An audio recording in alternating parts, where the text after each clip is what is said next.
और इस पर्पज़ के लिए हमें सबसे पहले बच्चों की जो बची हुई विज़न है, रेजिडुअल विज़न, उसका असेसमेंट करना होगा। Assessment of residual vision of children with low vision is very much helpful in classroom management. Classroom management जो है, कक्षा का प्रबंध करने में आपके द्वारा किया गया बच्चों की अल्पदृष्टि का निर्धारण या आकलन बहुत ज़्यादा आपको महत्वपूर्ण सूचनाएं देने वाला है कि आप उनके लिए क्या प्रयास करोगे। जैसे जो आपने असेसमेंट किया उसमें आपको पता ये चला कि हमें इस पर्टिकुलर बच्चे की वास्तविक स्थिति क्या है ना। विज़न से ये कौन कौन से काम कर सकता है। मान लीजिए उसके पास अगर सेंट्रल विज़न है तो इसका मतलब पढ़ाई लिखाई का काम वो कर पाएगा। अगर सेंट्रल विज़न नहीं है तो पढ़ने लिखने में परेशानी आने वाली है।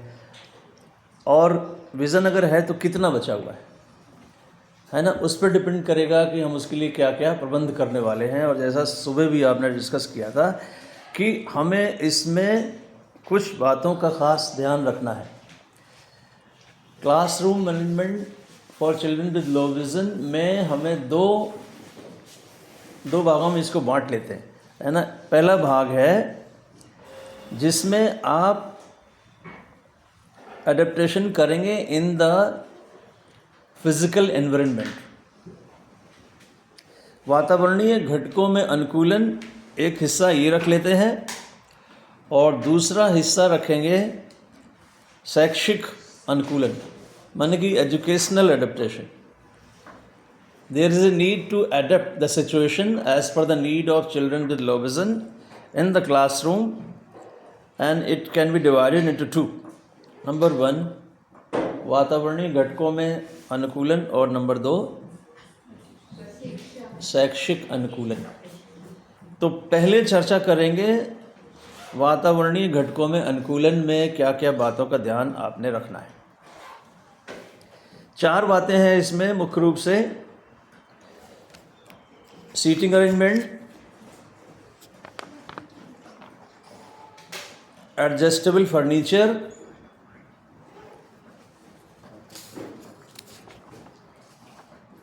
लाइटिंग अरेंजमेंट,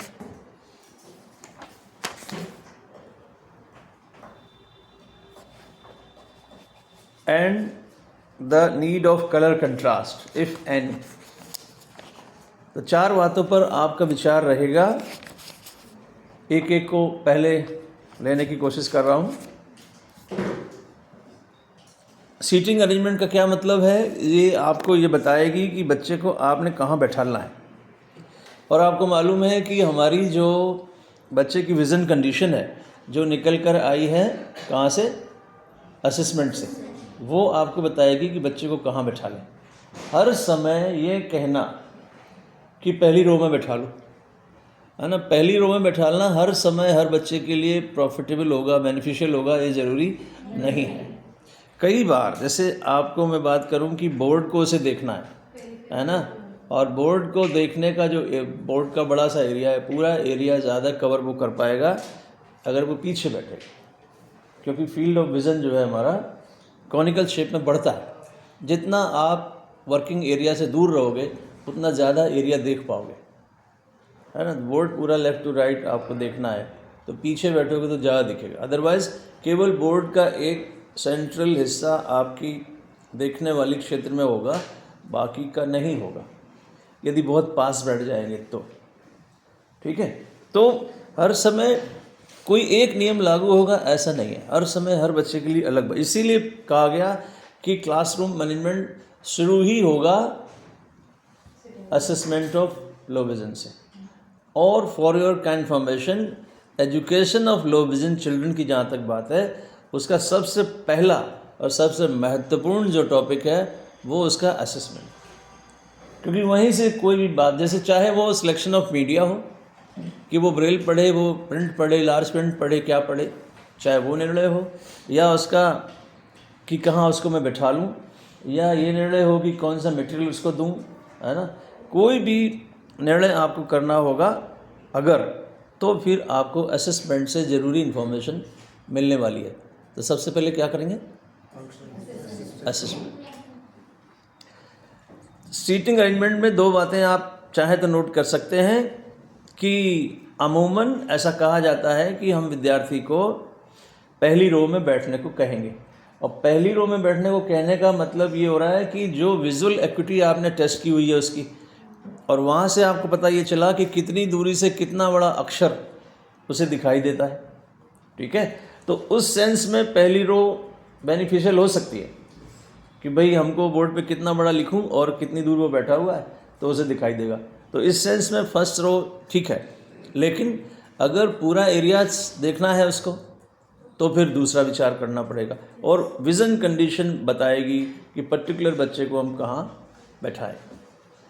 विजुअल एक्यूटी की बात हुई। फील्ड ऑफ विज़न की अगर मैं बात करूं तो फील्ड ऑफ विज़न में आपको मालूम है कि राइट साइड का अगर विज़न मेरे पास है, ठीक है, अगर राइट साइड का विज़न बच्चे के पास है तो उसे आप लेफ़्ट साइड में बिठाइए, एक्सट्रीम लेफ्ट में बिठाइए, ताकि वो पूरी एक्टिविटीज़ को देख सके। तो फिर इंडिविजुअल डिसीजन होगा कि उसका कौन सा विज़न एरिया वर्किंग है, उसके हिसाब से हम उसे बिठाएंगे। अभी से मैं उसे कह दूं, आपसे कहूं कि हर बच्चे को बाईं तरफ बिठाओ या खिड़की के पास बिठाओ, खिड़की के पास नेचुरल लाइट है, ये भी एक मतलब स्टैंडर्ड रूल है कि भाई नेचुरल लाइट का यूज़ करेंगे, है ना, तो हम पास बैठाएंगे खिड़की के पास, वेरी गुड। लेकिन सोचो ज़रा, खिड़की ये राइट साइड में है ना, और अगर हमारा राइट साइड का ही विज़न काम कर रहा है तो वो बाहर की तरफ देख पाएगा क्या हो रहा है, अंदर क्या एक्टिविटीज़ हो रही नहीं देख पाएगा। सो वो रूल भी आप तभी लागू होगा जब बच्चे की इंडिविजुअल कंडीशन पर विचार करोगे। तो क्या ये बात समझ आ रही है? कि कोई भी एक नियम सब जगह लागू नहीं होगा। तो ये सीटिंग अरेंजमेंट है, अमूमन खिड़की के पास नेचुरल लाइट के पास फर्स्ट रो में बैठने को कहा जाता है, but it depends on the individual condition of the vision कि हम उसे कहाँ बैठने को कहेंगे। एक बात और भी ध्यान रखिएगा, हर वक्त हम लोग कह रहे हैं इंक्लूड करेंगे, बच्चे को सबके साथ में ले आना है, और हम उसकी चेयर अलग लगा दे रहे हैं, है ना, खिड़की के पास ही अलग हो गई, तो वो क्लास से थोड़ा सा अपने आप को अलग से महसूस नहीं करेगा। इस बात का भी ध्यान रखना। और मैंने आपसे कहा कि फिज़िकल जितनी कंडीशंस हैं उससे कहीं ज़्यादा मनोवैज्ञानिक कंडीशंस प्रभावित कर देती हैं।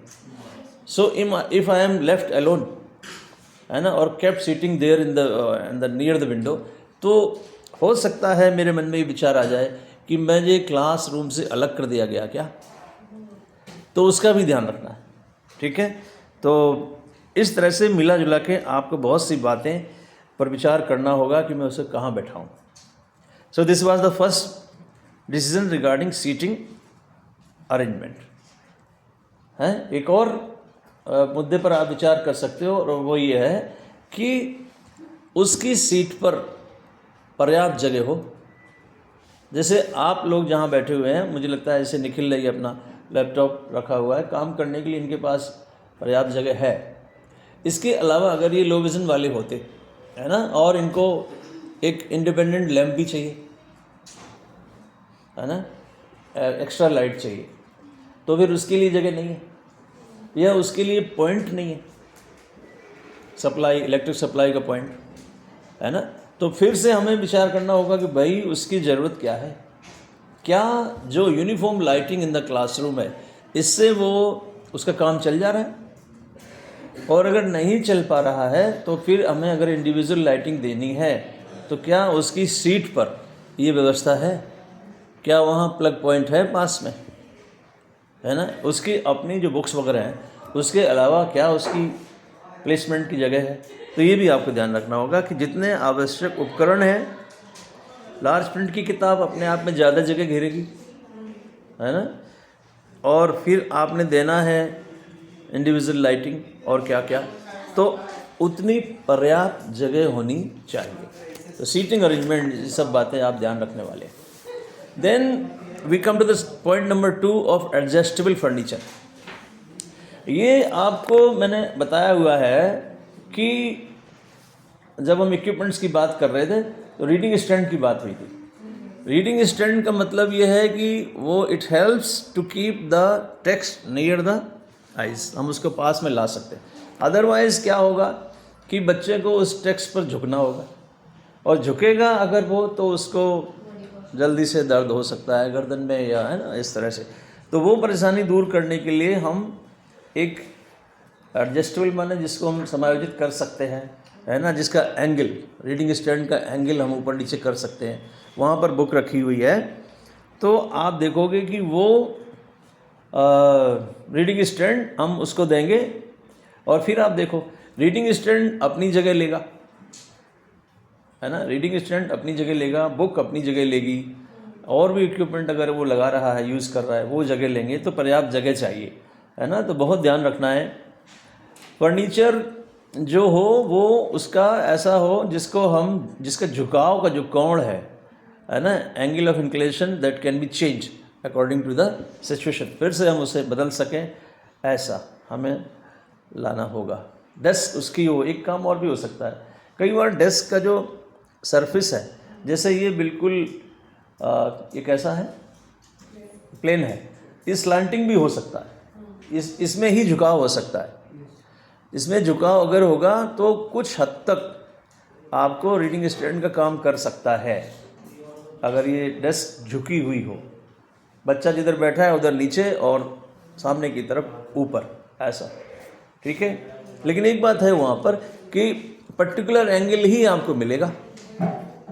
अगर आपने एक बार में डेस्क झुकी हुई बनाई तो पर्टिकुलर एंगल ही मिलेगा, और ज़रूरी नहीं है कि ईयर बाई ईयर जो बच्चे आएंगे सबके लिए उतना ही एंगल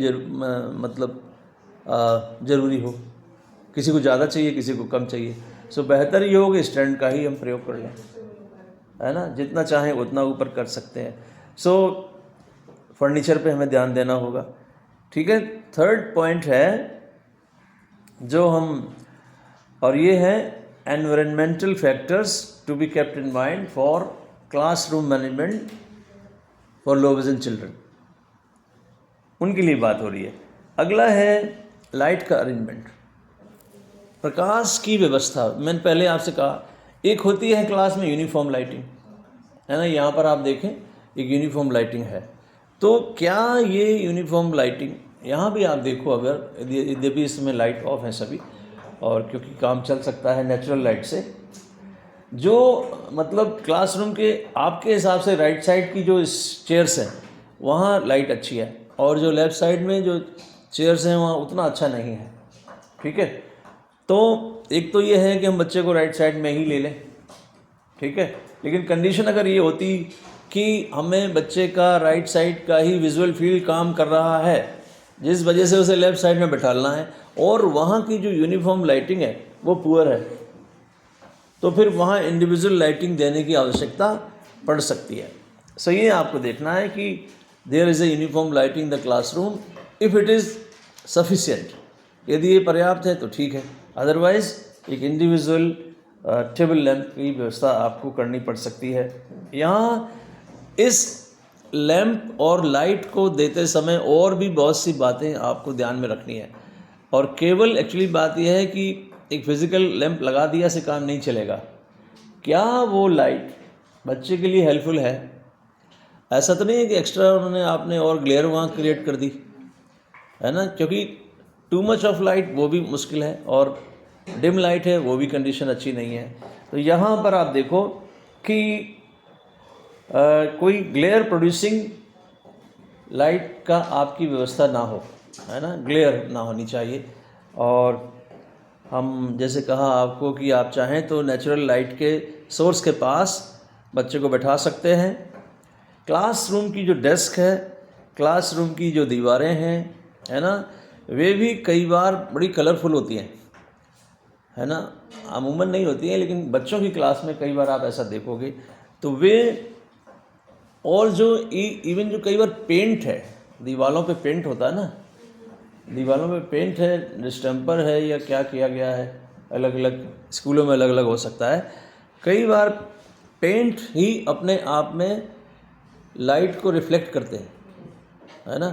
तो लाइट को रिफ्लेक्टिंग अगर पेंट है तो हो सकता है हमारे बच्चे के लिए मुश्किल हो जाए, है ना। हो सकता है कि कई बार कुछ अलमीराज हैं कुछ रखी हुई हैं क्लासरूम में, उनमें शीशे लगे हुए हैं।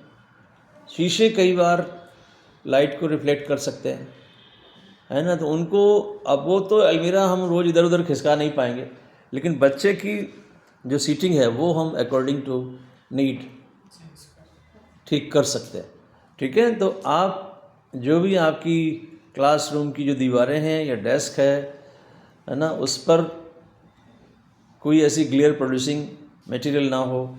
जो आपके अलमीराज हैं उनके जो शीशे हैं वे ग्लेयर प्रोड्यूस ना करें, है ना। और अगर ऐसा है, मान लीजिए ऐसा है कि पेंट ऐसा है जो ग्लेयर प्रोड्यूस कर रहा है, या अलमीरा के शीशे ऐसे हैं जो ग्लेयर प्रोड्यूस कर रहे हैं, और बाकी बच्चों को कोई परेशान नहीं है, एक बच्चे के लिए थोड़ी दिक्कत हो रही है, तो उसके पास, उसकी सीटिंग के पास हम कोई एक पेपर पेस्ट कर सकते हैं, पेपर चिपका के उस पर्टिकुलर एरिया में जहाँ हम नहीं चाहते कि ग्लेयर बच्चे को डिस्टर्ब करे वहाँ लगा दें। तो बजाय कि पूरे क्लासरूम का पेंट चेंज कर दो, या अलमीराज जिसमें ज़रूरी इक्विपमेंट्स रखे हुए हैं, है ना, वो सब के सब हटा दो। इससे बेहतर यह है कि एक बच्चे के लिए हम वहाँ पर कोई एक कागज़ चिपका दें, ताकि, है ना, दोनों ही हमारे काम हो जाएंगे। तो ऐसा हम, इसलिए कोई नियम, कोई फिक्स नहीं है, जो परिस्थिति होगी हम वैसा ही करेंगे, जैसी सिचुएशन होगी वैसा करेंगे। कई बार लाइट्स जो हैं फ्लक्चुएटिंग होती हैं, कई बार पावर फ्लक्चुएट करती है। पावर फ्लक्चुएट आप समझते होंगे, लाइट कभी ज़ोर से जल रही, कभी, है ना, कभी धीमे से आ रही है। उसके अलावा, हालांकि ये समस्या तो अब ज़्यादा नहीं रहती, लेकिन कई बार जो लाइट्स हैं वो ऐसी हैं कि कभी जलती हैं कभी बुझती हैं, कुछ ऐसा, है ना। कई शो पीस ऐसे होते हैं, तो उनको हम वहाँ से हटा सकते हैं। और केवल एक तो यह है कि बच्चे की विजुअल फंक्शनिंग बढ़ाएं। लाइट, ये जितने भी प्रयास आप कर रहे हो, ये बच्चे की विजुअल फंक्शनिंग बढ़ाना चाहते हो, है ना। और कई बार ये जो लाइट्स हैं ये हमको विजुअली फटीग भी पैदा कर सकती है। फटीग माने थकावट।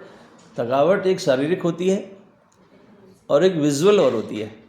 विजुअल माने जिसमें आंखें केवल परेशान हो जाएं, है ना। विजुअल फटीग अगर होगा तो फिर हमारे लो विज़न बच्चे के लिए परेशानी होने वाली है।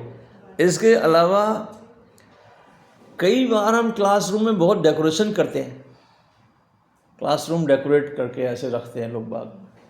तो वो डेकोरेशन जो है, वो डेकोरेटिव जो भी पीसेस हैं, अनावश्यक अगर है तो उसको हटाया जा सकता है ना। अगर वो लाभदायक है, उपयोगी है, कोई इन्फॉर्मेशन दे रहा है तो ठीक है, अदरवाइज़ उसको हम हटा सकते हैं। ठीक है, तो ऐसा बहुत ध्यान रखेंगे जो कि क्लासरूम में जब बच्चा आएगा। और ये अभी जितनी भी बातें मैंने आपको बताई, है ना, वे सब की सब फिज़िकल एनवायरनमेंट में एडेप्टेशंस की बात थी। ठीक है, और मैंने पहले ही आपसे कहा कि क्लासरूम जो मैनेजमेंट है उसको दो भागों में हम बांट रहे हैं। एक है फिज़िकल जो एनवायरनमेंट है उसमें चेंजेस लाएंगे, एडेप्टेशंस करेंगे, और जो अभी एजुकेशनल एडेप्टेशंस की बात बाकी रह गई है वो अभी और हम करेंगे। और एक बात अंत में और कहूँगा कि बहुत ज़्यादा मटेरियल, चाहे भले ही वो इन्फॉर्मेशन ही क्यों ना दे रहा हो, वो भी कई बार, है ना, जैसे इन्फॉर्मेशन की क्राउड हो गई, उसकी भी आवश्यकता कई बार नहीं रखनी चाहिए हमें, क्योंकि वो भी बच्चे के ऊपर एक एक्स्ट्रा प्रेशर डालती है। जो डिस्कशन हो चुका है उसको हटा सकते हैं, है ना। तो ऐसा बहुत सा ध्यान रखेंगे, तब आप देखोगे कि कक्ष प्रबंध आपका ज़्यादा बेहतर होने वाला है।